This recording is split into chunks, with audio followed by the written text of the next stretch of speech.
Best of story में आप सभी दोस्तों का स्वागत है। तो दोस्तों, आज हम आप सभी लोगों के सामने एक ऐसी कहानी लेके आए हैं। कहानी के नाम है श्री कृष्ण के गरीब सखा सुदामा जी की रोचक कहानी। दोस्तों, एक समय की बात है, उज्जैन के अवंतिका में स्थित ऋषि सांदीपनि के आश्रम में बचपन में भगवान श्री कृष्ण और बलराम पढ़ते थे। वहां उनके कई मित्र में से एक सुदामा भी थे। सुदामा श्री कृष्ण के खास मित्र थे। वे एक गरीब ब्राह्मण के पुत्र थे। सुदामा और श्री कृष्ण आश्रम से भिक्षा मांगने नगर में जाते थे। आश्रम में आकर भिक्षा गुरु माँ के चरणों में रखने के बाद ही भोजन करते थे, परंतु सुदामा को बहुत भूख लगती थी, तो वे चुपके से कई बार रास्ते में ही आधा भोजन चट कर देते थे। एक बार गुरु माँ ने सुदामा को चने देकर कहा कि इसमें से आधे चने श्री कृष्ण को भी दे देना और तुम दोनों जाकर जंगल से लकड़ी बीन लाओ। फिर दोनों जंगल में लकड़ी बीनने चले गए। वहां बारिश होने लगी और तभी दोनों एक शेर को देखकर एक वृक्ष पर चढ़ जाते हैं। ऊपर सुदामा और नीचे कृष्ण। फिर सुदामा अपने पल्लू से चने निकालकर चने खाने लगता है। चने खाने की आवाज सुनकर श्री कृष्ण कहते हैं, अरे एक कट कट की आवाज कैसी आ रही है, कुछ खा रहे हो क्या? सुदामा कहता है, नहीं, ये तो सर्दी के मारे मेरे दांत कट कट कर रहे हैं। यह सुनकर श्री कृष्ण कहते हैं, अच्छा, बहुत सर्दी लग रही है क्या? सुदामा कहता है, हाँ। यह सुनकर श्री कृष्ण कहते हैं कि मुझे भी बहुत सर्दी लग रही है। सुना है कि कुछ खाने से शरीर में गर्मी आ जाती है, तो लाओ वो चने जो गुरु माता ने हमें दिए थे, दोनों बांटकर खा लेते हैं। यह सुनकर सुदामा कहता है, चने कहाँ हैं? वो तो पेड़ पर चढ़ते समय ही मेरे पल्लू से नीचे कीचड़ में गिर गए थे। यह सुनकर श्री कृष्ण समझ जाते हैं और कहते हैं, ओह, यह तो बहुत बुरा हुआ। यह सुनकर नीचे की डाल पर बैठे भगवान श्री कृष्ण अपने चमत्कार से हाथों में चने ले जाते हैं और ऊपर चढ़कर सुदामा को देखकर कहते हैं कि पेड़ पर फल तो नहीं, लेकिन मेरे पास ये चने हैं। सुदामा कहते हैं, यह तुम्हारे पास कहाँ से आए? तब कृष्ण कहते हैं कि वह मुझे भूख कम लगती है ना।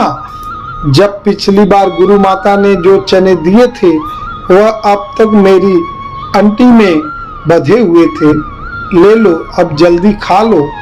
यह सुनकर सुदामा कहता है, नहीं नहीं, मैं इसे नहीं ले सकता। तब कृष्ण पूछते हैं, क्यों नहीं ले सकते? सुदामा रोते हुए कहता है कि क्योंकि मैं इसका अधिकारी नहीं हूँ और मैं तुम्हारी मित्रता का भी अधिकारी नहीं हूँ। मैंने तुम्हें धोखा दिया है। कृष्ण, मुझे क्षमा कर दो।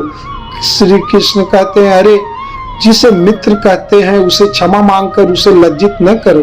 मित्र। इसी प्रकार एक बार श्री कृष्ण सुदामा को वचन देते हैं कि मित्र, जब भी तुम संकट में खुद को पाओ तो मुझे याद करना, मैं अपनी मित्रता जरूर निभाऊंगा।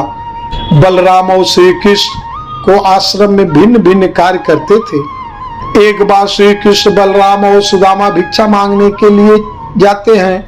एक द्वार पर खड़े होकर तीनों भिक्षाम देही कहते हैं, तो एक महिला अपनी बेटी के साथ भिक्षा लेकर बाहर आती है और कहती है, ब्रह्मचारियों, आज आने में कुछ देर कर दी।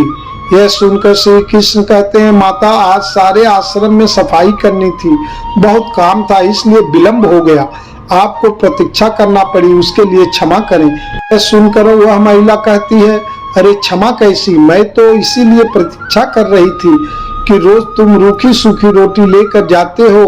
आज घर में मालपुआ बने थे तो मैंने सोचा तुम जल्दी आ जाओगे तो गरम गरम खाओगे। देखो, मैंने कपड़े से ढककर मालपुआ गरम गरम रखे हैं तुम्हारे लिए।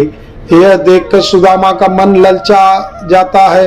वह कहता है, मालपुआ, आज मालपुए बने हैं? वह महिला कहती है, हाँ, आज घर में पूर्णमासी की पूजा थी। फिर वह तीनों को मालपुए देकर कहती हैं, अब इसे जल्दी खाओ, गरम गरम खाने में आनंद आता है। सुदामा तो खाने ही वाला रहता है कि तभी कृष्ण जी कहते हैं, नहीं माता, हम यहाँ नहीं खा सकते। वह महिला पूछती है, क्यों? तब कृष्ण कहते हैं कि आश्रम का नियम है कि सारी भिक्षा गुरु चरणों में अर्पित कर दी जाए, फिर वह उसमें से जितना दे वही हमें खाना चाहिए। यह सुनकर सुदामा को अच्छा नहीं लगता है। यह सुनकर वह महिला गुरु के लिए भी मालपुए का एक पैकेट दे देती है। अब उन तीनों के पास 4 पैकेट हो जाते हैं। फिर तीनों वहां से चले जाते हैं। रास्ते में एक नदी के किनारे रुककर बलराम और श्री कृष्ण हाथ मुंह धोने जाते हैं। इसी दौरान सुदामा मालपुए निकालकर चुपचाप खाने लगता है। तभी श्री कृष्ण उसे मालपुए खाते हुए देख लेते और मुस्कुरा देते हैं। फिर वह चुपचाप उसके पास पहुंचकर कहते हैं, तुम समझते हो कि मैंने कुछ नहीं देखा? अभी सुदामा पत्तल को मोड़कर मालपुए ढक देता है और कहता है, नहीं नहीं, मैं तो कुछ भी नहीं खा रहा हूँ। तब श्री कृष्ण कहते हैं, देखो झूठ बोलना पाप है। यह सुनकर सुदामा कहता है, और ब्राह्मण को भूखा रखना भी पाप है। यह सुनकर श्री कृष्ण कहते हैं, मैं तुम्हें भूखा रख रहा हूँ। तब सुदामा कहते हैं, और क्या? उसने कितनी ममता से कहा था कि मेरे सामने खा लो, और तुमने आश्रम के सारे नियम बता दिए।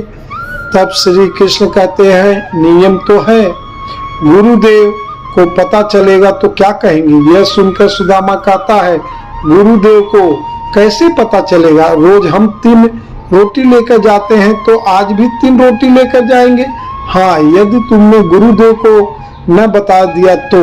यह सुनकर कृष्ण कहते हैं कि देखो, मैं तुम्हारा मित्र हूँ, और मित्रता का धर्म कहता है कि मित्र की कमजोरी पर पर्दा डालना चाहिए। यह सुनकर सुदामा कहता है, तो तुम नहीं कहोगे? श्री कृष्ण कहते हैं, कदापि नहीं।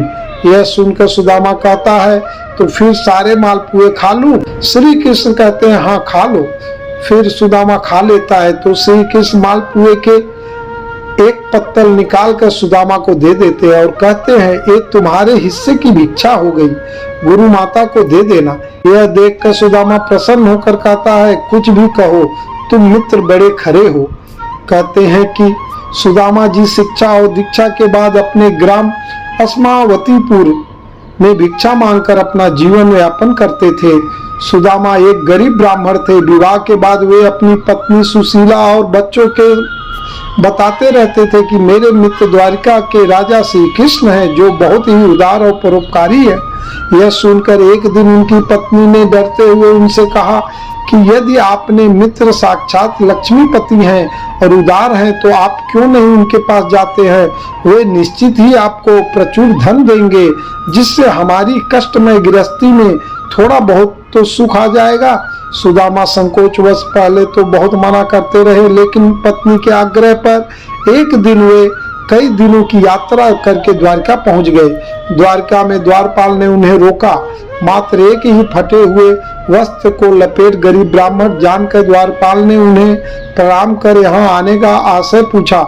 जब सुदामा ने द्वारपाल को बताया कि मैं कृष्ण का मित्र हूँ, तो द्वारपाल को आश्चर्य हुआ। फिर भी उसने नियमानुसार सुदामा जी को वहीं ठहरने को कहा और खुद महल में गया।